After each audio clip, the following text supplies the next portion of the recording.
Hey guys, this is Jaro from fragworld.org, and I'm here with... I'm Dax, Rocksteady Studios. Cool man. How's everything going? How's your comm going? It's not bad. My voice is starting to go, though. I've been doing a lot of talking the last few days. I hear that. That'll happen at these conventions, you know. So what's your position at Rocksteady? I'm the marketing manager, so I'm the guy who gets to sit in amongst the development team for 2.5 years, watching the game to come together, and then when E3 comes around and Comic-Con San Diego and now New York, I'm the guy who gets to come out and talk all about it. So the game is coming out Tuesday. I know. That's crazy, man. That's crazy. 18th. What is this process been like for you? Talk a little bit about, sort of the development process from day one and seeing that all come to fruition. It's got to be exciting, man. Yeah, I mean, a lot of the creative decisions that we made were really informed by what we'd already done on Arkham Asylum. You know, how do we beat Arkham Asylum in every single way? How do we make it bigger? How do we make it better? How do we make a game that's got the same kind of intense atmosphere that Arkham Asylum had, but in a game world that's completely open, giving players a sense of freedom to be Batman on the streets of Gotham? You know, all of these things have really lay at the heart of what we've been trying to do since 2009. And so here, 2011, on the verge of the release of the game, and to see all of those things that were just ideas for so long come true in the game, and the atmosphere and the emotion to be exactly what we want it to be, that's an amazing feeling. It's got to be amazing. And, you know, our Arkham Asylum was an amazing game. I loved it. I love getting my hands on that. And with Arkham City, we're seeing, you know, the rogues gallery of Batman come to its full power. Well, not full power, but I mean amazing power with some of the cast. Which enemies are we going to be fighting in Arkham City? You want me to list them off? List them off. All right. Joker, of course. Harley Quinn, of course. Hugo Strange, Riddler, Penguin, Two-Face, Zsasz, Calendar Man, Poison Ivy, Catwoman is in there, but as a playable character as well. I mean, how many more do you want? I mean, it's every corner you turn in Arkham City, there's someone there who wants your blood.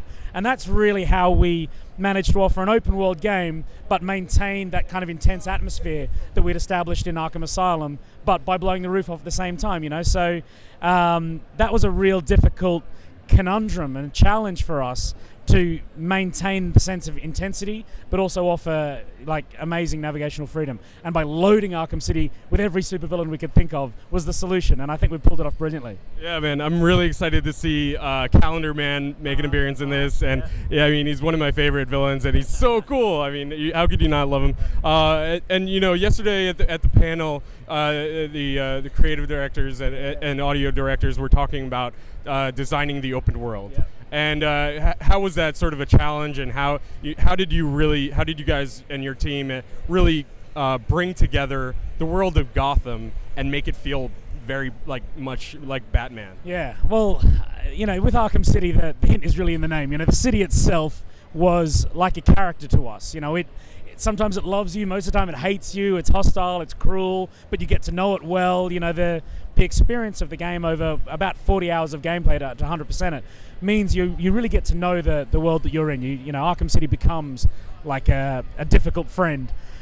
Creating it was something that really drew the entire team together, because it's an artistic challenge, it's a technical challenge, it's a narrative challenge.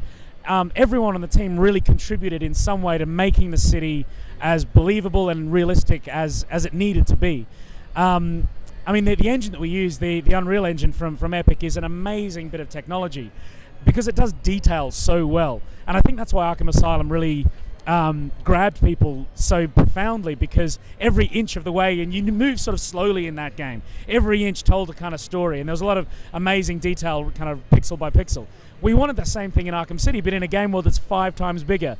So creatively and technically building that out, but filling it with that same level of detail, that's what's really occupied the bulk of our time for the last 2.5 years. Awesome. So, and the writing in this game is absolutely phenomenal. I've heard that how can you go wrong with a Batman series where, you get that emotion of his childhood past and his public figure as well. And could you talk a little bit about the writing of the game and the sort of the dialogue that we'll be experiencing? Yeah, it's a huge part of the game. Obviously, our collaborative opportunity to work with DC Comics is something that is an amazing kind of power that we're able to leverage and to harness within the development of a game like this. So that's awesome. Paul Dini as well is an incredible resource that we just pick up the phone and, hey Paul, what do you think of it? Like, we're so fortunate to be able to do that, and I totally get that not many other development studios in the world are in this sort of position. So we're so honored.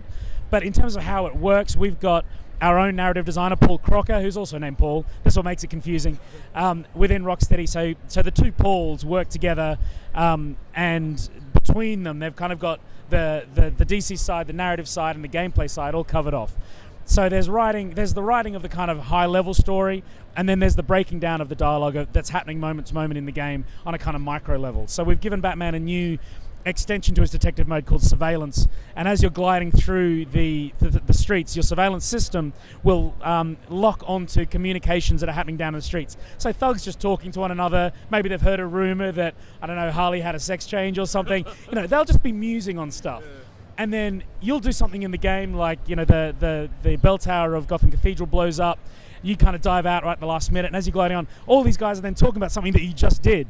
And then they'll kind of pick up on that, and then rumors will spread, and it's like a Chinese whispers thing. So an hour later in the game, the facts will be slightly kind of getting a bit bent out of shape.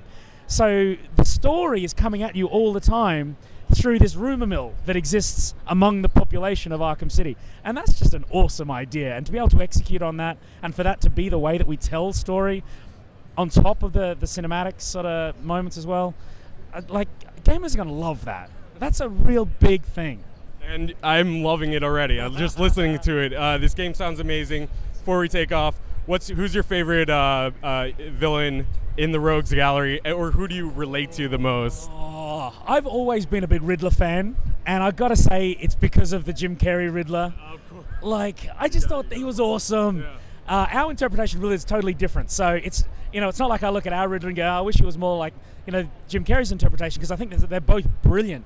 But our Riddler's much more brutal. He's taking things really personally. He's getting serious in Arkham City. So I think he's fantastic. But for me, I've always been a Joker fan. I think Joker's journey within Arkham City is amazing. I think the fact that the two games are married and dovetail so beautifully, the situation that Joker's in Arkham City is a direct result of the actions and the decisions that he made in Arkham Asylum. I love the fact that the two games really interweave with one another like that. So yeah, out of all of them, I gotta say Joker. But I think when gamers see Joker's journey in Arkham City, they're gonna be Joker fans too. Cool. Well, thank you so much for your time, man. Pleasure, man. Check out the game coming out this Tuesday, the 18th. I know, I'm nervous. Stuff. PlayStation 3, Xbox 360, and PC just around the corner in 3D. It's all in 3D.